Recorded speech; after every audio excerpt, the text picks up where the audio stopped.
In 1960s Japan, the kitchen was a laboratory. Post-war recovery had pushed Japanese households to be incredibly resourceful. Ingredients were expensive, refrigeration was unreliable, and store shelves were often empty or limited.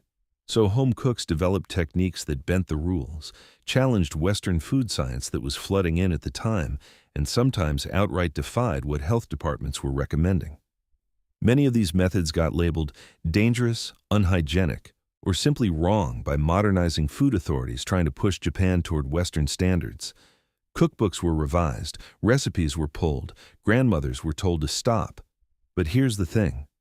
Modern food science, nutritional research, and professional chefs are now looking back at exactly what those Japanese home cooks were doing in their tiny post-war kitchens, and they are calling it genius. Fermentation chemistry, Maillard reaction understanding, umami science, and even microbiology are validating these techniques one after another. Today, we are counting down all 25 of them. Each one comes with the actual method so you can use it in your own kitchen, plus the scientific explanation for why it works. Let us start at the bottom and work our way to number 1, which might completely change how you cook rice forever.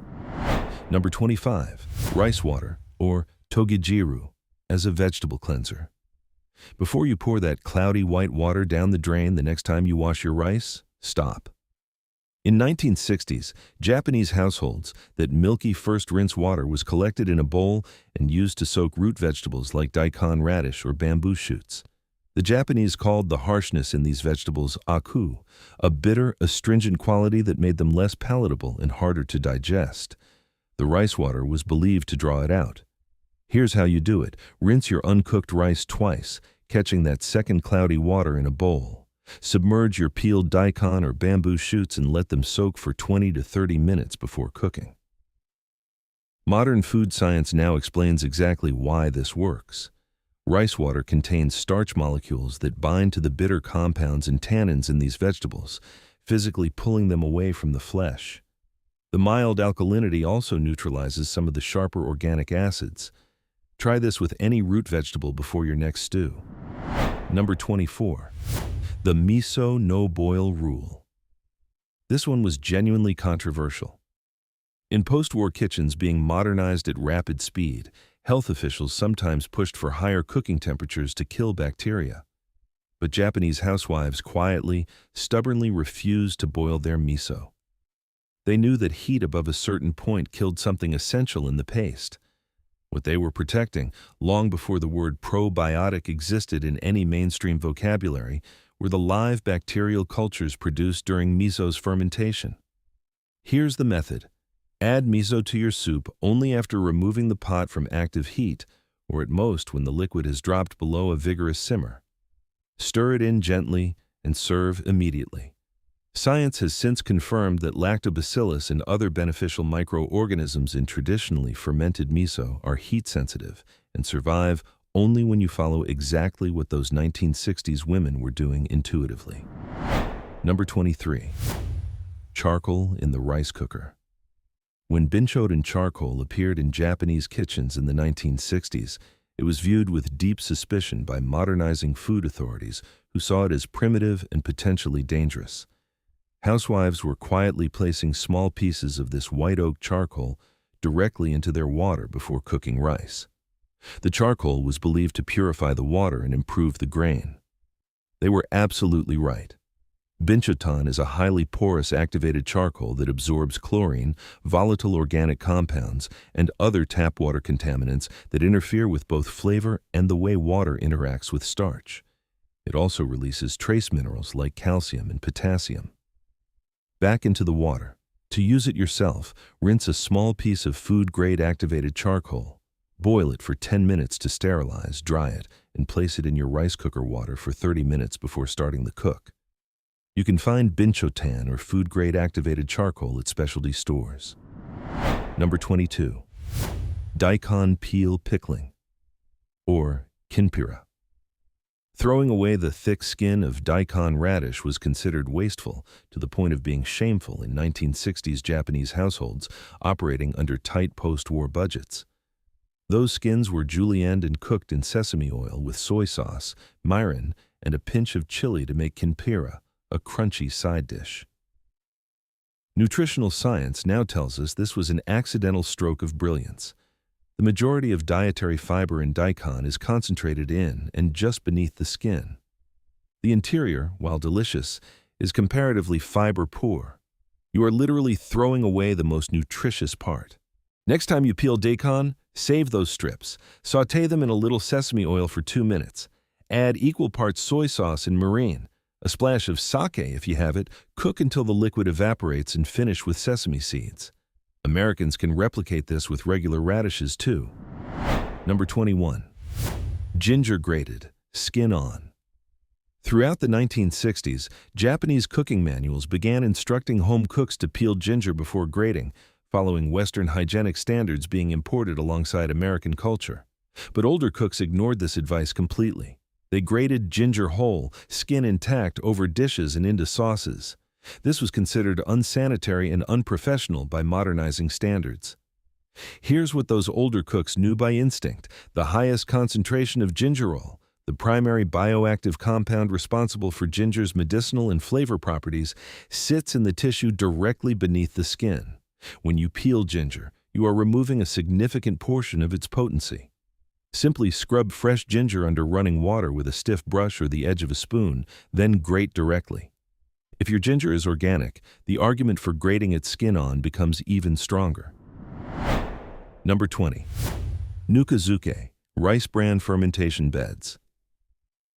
This technique was actively discouraged in post-war Japan, partly because American-influenced health modernization pushed refrigeration as the only safe preservation method, and partly because nukazuke beds required daily hand contact, which raised hygiene concerns among new food safety frameworks.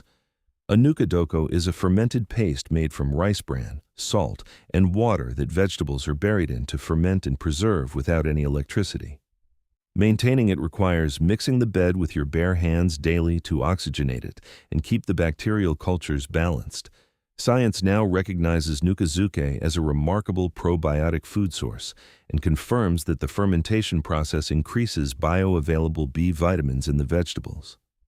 To start a simple version, mix 2 cups of roasted rice bran with a 1/4 cup of salt and enough water to make a thick paste. Pack vegetables like cucumber or carrot in for 12 to 24 hours and taste your way into the process. Number 19. Green tea leaf furikake. In 1960s Japan, used tea leaves after brewing were considered garbage by Western modernization standards. Japanese households, particularly those operating under scarcity, dried them on a flat surface, seasoned them with soy sauce, salt, and sesame seeds, and sprinkled them over rice as furikake. This was mocked as desperate and unsophisticated. Modern analysis shows that brewed tea leaves actually retain a substantial portion of their original catechins, particularly epigallocatechin gallate, along with dietary fiber that never dissolves into the water during brewing. You are consuming far more of the tea's nutritional content by eating the leaf than by drinking the infusion. Dry your used green tea leaves at low heat in your oven, toss with a drop of soy sauce and sesame seeds, and use as a rice topping. Number 18. Itazuri, salt rolling cucumbers. This technique involves placing a cucumber on a wooden cutting board, sprinkling it generously with coarse salt, and rolling it firmly back and forth under your palm for about a minute before rinsing. In the 1960s, some food safety guidelines discouraged this because it meant handling vegetables directly on wooden surfaces with bare hands. The practice was seen as unhygienic. What actually happens is scientifically elegant. The salt creates osmotic pressure that draws bitter compounds and excess surface moisture out through the skin. Simultaneously, the friction slightly damages the cellular structure of the skin in a controlled way, allowing the cucumber to absorb dressings and marinades more deeply. The chlorophyll remains stable because the rapid moisture removal prevents the enzymatic browning reactions that normally cause vegetables to turn dull.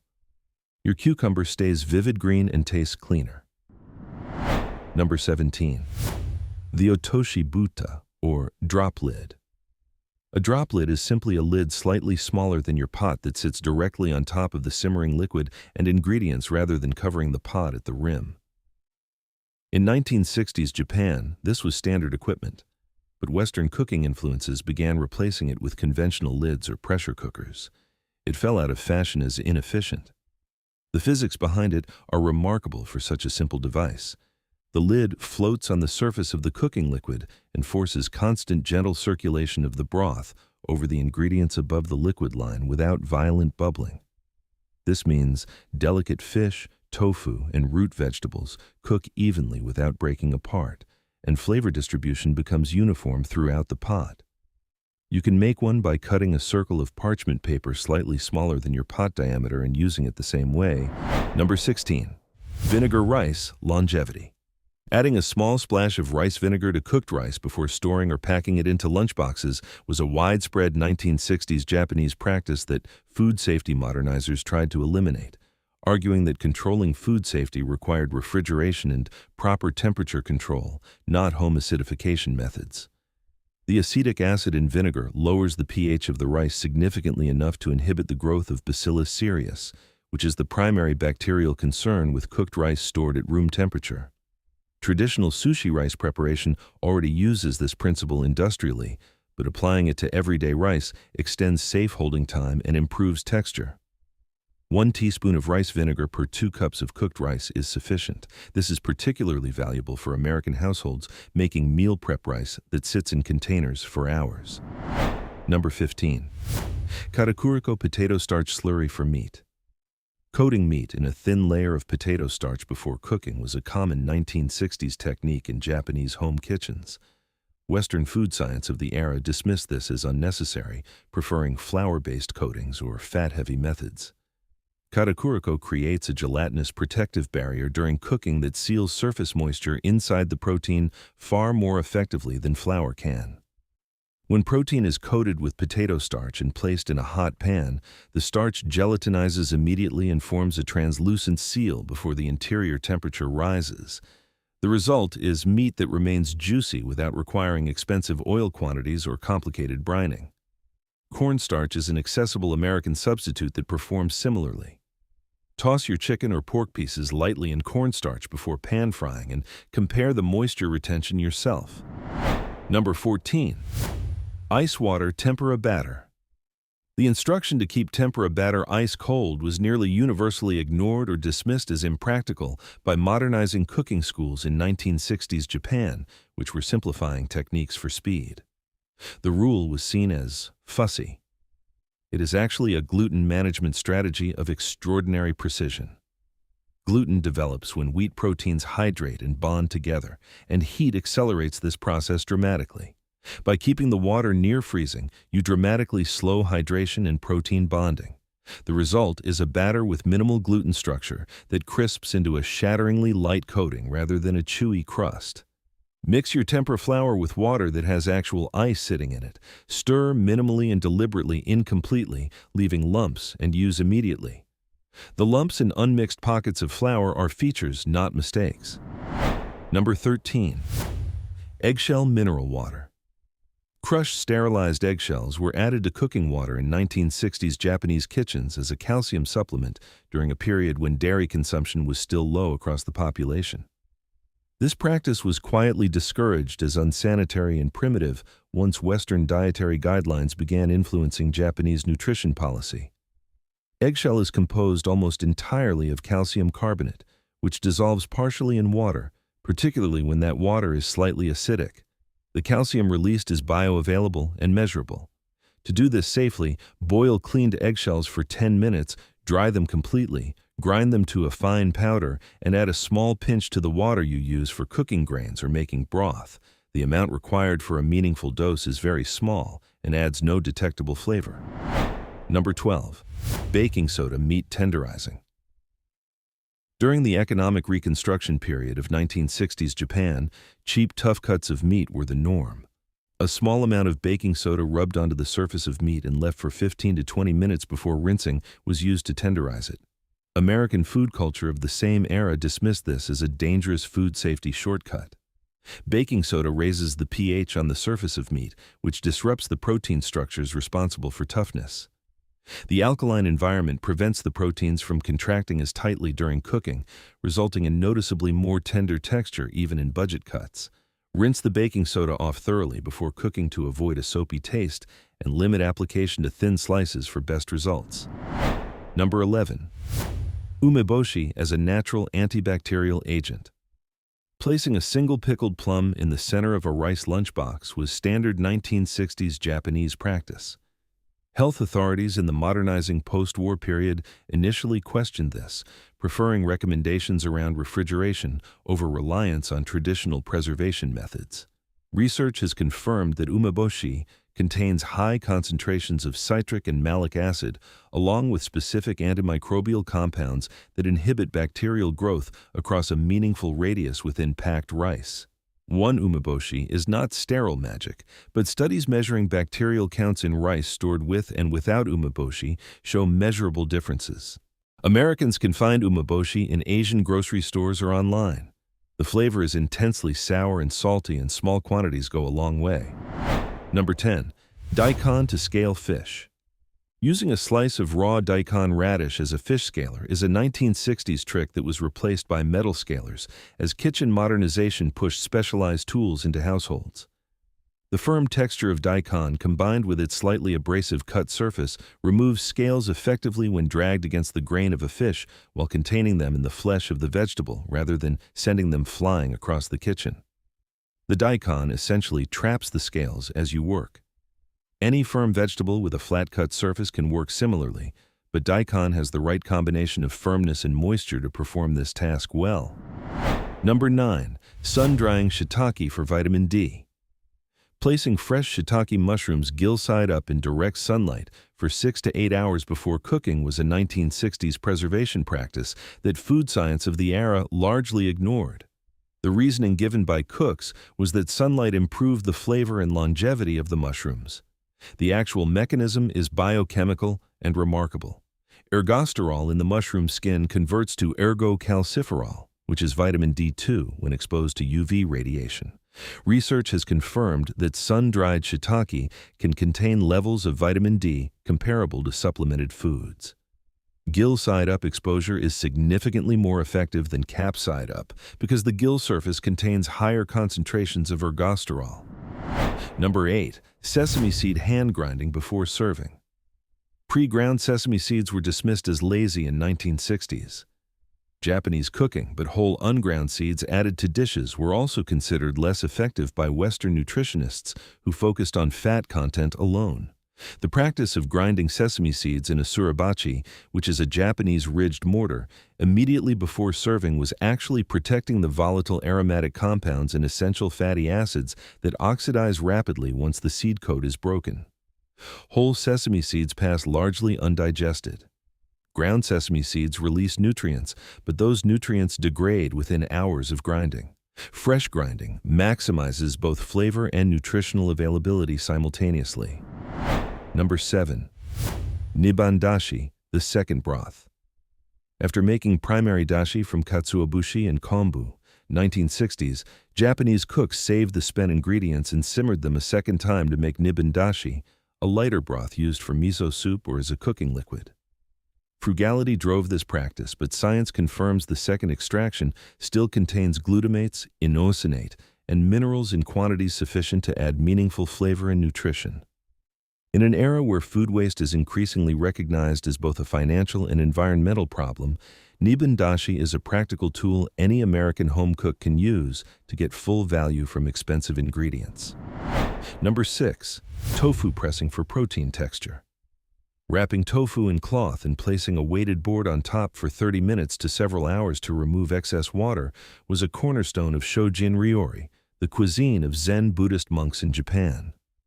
During the 1960s period of rapid westernization, this slow technique was considered inefficient, and tofu's dietary legitimacy was questioned under protein frameworks that prioritized animal sources.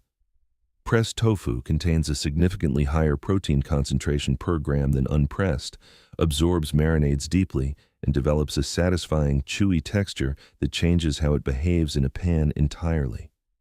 Press your tofu before any recipe calling for pan frying, grilling, or marinating, and the transformation will surprise you. Number 5. Dried persimmon peel as a sweetener. During periods of sugar shortage in 1960s Japan, dried persimmon peels were ground into powder and used as a natural sweetener in cooking. This was considered a deprivation technique and was quietly dropped from recipes as sugar became affordable and abundant. The peel of a fully ripe persimmon contains concentrated sugars alongside tannins, beta-carotene, and dietary fiber in quantities that the flesh itself does not match. Modern analysis confirms this forgotten material has legitimate functional value as a natural flavor enhancer with a glycemic profile that differs from refined sugar. Number 4. Charred onion for broth depth. Cutting an onion in half and placing the flat-cut sides directly on a gas burner or cast iron pan until deeply charred before adding it to broth was a 1960s Japanese technique for producing deep savory complexity in vegetarian or light broths. This was discouraged in modernizing kitchens where charring was associated with carcinogens and seen as a mistake. The Maillard reaction and caramelization that occur at charring temperatures produce hundreds of complex flavor compounds, including deep umami notes that dissolve into the broth. Half a charred onion transforms a simple vegetable broth into something that rivals meat-based stock in richness and depth. Number 3. Stale bread panko. Day-old or several-day-old white bread with crusts removed was grated into coarse crumbs to make panko in 1960s Japanese cooking, using stale bread. For this purpose was considered embarrassing once packaged panko became commercially available. The drying process that naturally occurs in stale bread changes the starch structure, creating a crumb with dramatically lower moisture content than fresh bread.